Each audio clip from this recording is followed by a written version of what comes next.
C Joseph Vijay எனும் நான்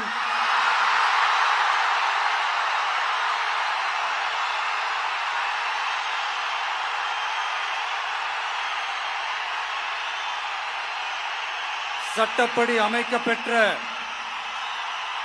இந்திய அரசியல் அமைப்பின்பால்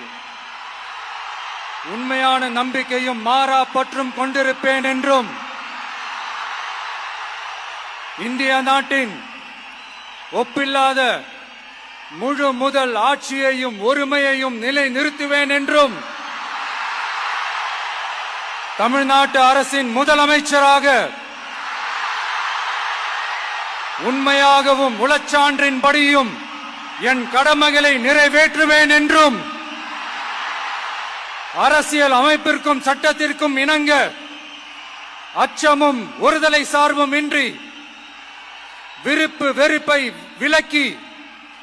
பலதரப்பட்ட மக்கள் அனைவருக்கும்